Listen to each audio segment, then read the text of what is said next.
So for a while now, I've been investigating the cursed truths behind Joey's lunch.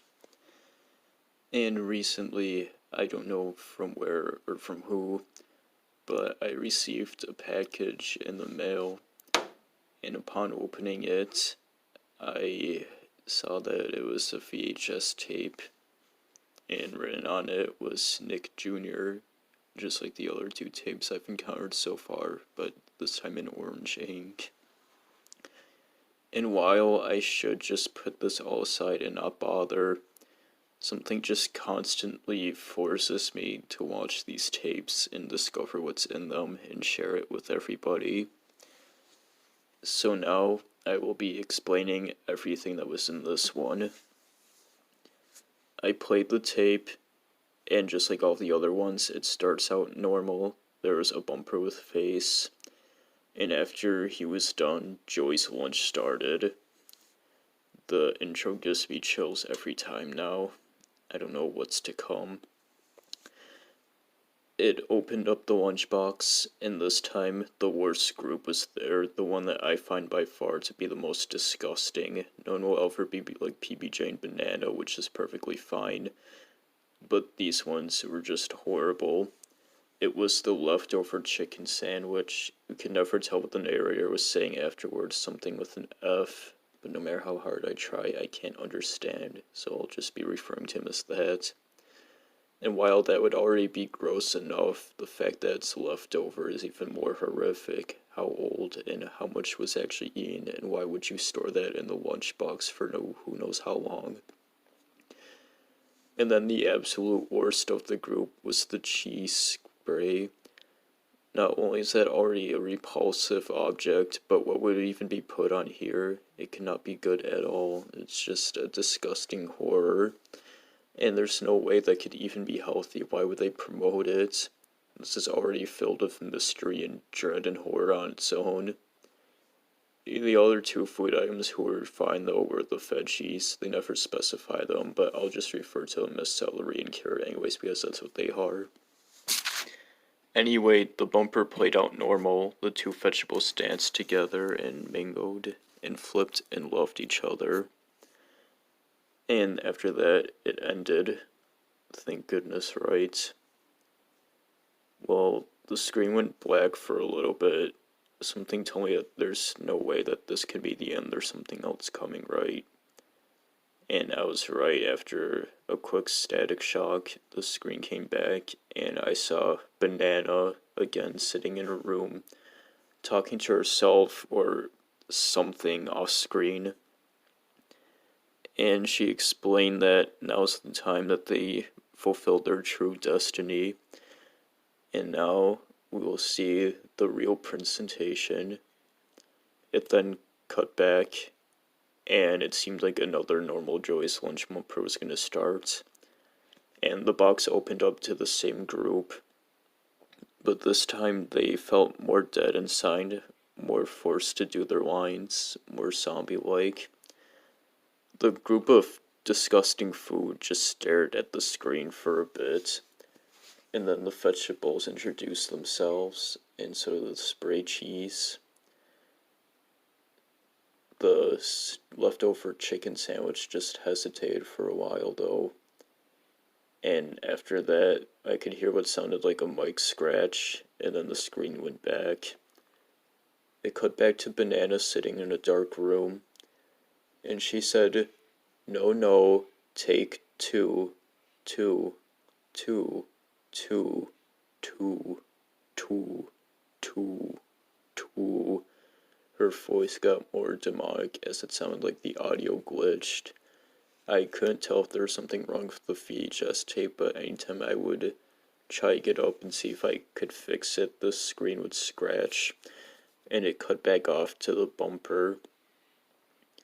It opened up yet again, and after the food items introduced themselves deadly, the sandwich then introduced himself again. It looked like they were about to dance, but then leftover chicken. He protested and said, I will not allow myself to be submitted to this. He then grabbed the cheese spray and then started to beat it mercilessly. The two vegetables got scared and ran off. He kept throwing around and elbow dropping and jumping on cheese spray and beating the ever-loving shit off it. After a while, he lifted the cheese spray above his sandwich head and then split it in half. Cheese flew and spread everywhere. I had to run to the bathroom really quick and throw up. After I came back, though, I saw that the cheese innards were raining down everywhere, and the two vegetables were dancing with each other, as if they were melancholically embracing what would be their final moments. And that it was, before long, the chicken sandwich, grabbed them and began breaking them in half. He then picked up their corpse parts. The vegetables were still somehow alive and conscious for a bit longer, and began beating and stabbing their heads with their ends. After a while, after hearing their horrific loud shrieks, I wanted to cry. I had to cover my ears just to try to survive through this. But they ended up dying afterwards, being put off their misery. Leftover chicken sandwich then ran off, and he said, "I'm going to destroy everybody in this cult." He then bursted through the wall and into what looked like the back set that Banana often resides in. PBJ was standing near the hallway. He then grabbed her. She did her little girl stock scream, pinned her against the wall, and then punched a hole through her body, killing her. I felt so sorry for PBJ. I tried resisting the urge to vomit yet again. He then ran off, kicking Peppermint aside along the way, killing him as he shattered against the wall.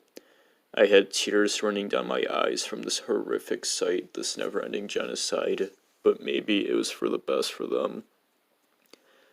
After that, he punched through a door and encountered Banana. He then yelled at her how he's not going to submit to any of them. Banana disgraced and said, "Well, y'all, I'm afraid that I'm gonna have to just do it the hard way." She then came after him. However, Leftover resisted full-heartedly. He grabbed Banana, lifted her up, and then gave her a spine buster. He then picked up the bruised, exhausted Banana again, lifted her up yet again, and used his chicken leg to snap her in half. Leftover sandwich then did a scream, a roar of victory. However, everything then started rumbling, and I could hear a beaming noise. Leftover chicken sandwich looked scared at this point, and then a flash of light covered the screen that nearly blinded me. The screen went black. It then came back on, and the narrator said, "Ladies and gentlemen, Joey's lunch." I then saw the same food group this VHS has been highlighting the whole time, and they were standing there, the same as they were after being brainwashed. And this time, Leftover chicken sandwich, he was just like everybody else. He had been forced to submit, and he introduced himself and performed his ritual. They then said, "We will now dance for our Lord Joey." They then performed how they usually do, but instead of saying, "I love your dip," the vegetable said, "I love our Lord." The lunchbox then closed and flew away. I could then hear a loud screeching noise. I rushed over to try to turn off the VHS, but then it just stopped on itself, cutting to static. The VHS then popped out. It looked like this was the end of this one. I have no idea what any of this could mean, but it seems like any time the food tries to resist, it just ends in failure. Despite definitely seeing her die, something tells me that Banana is still out there, considering everyone else can survive, and Banana seems to be the top banana here. but I fear Joey even more now, and I fear what could possibly be coming next. But I must continue onward. Thank you.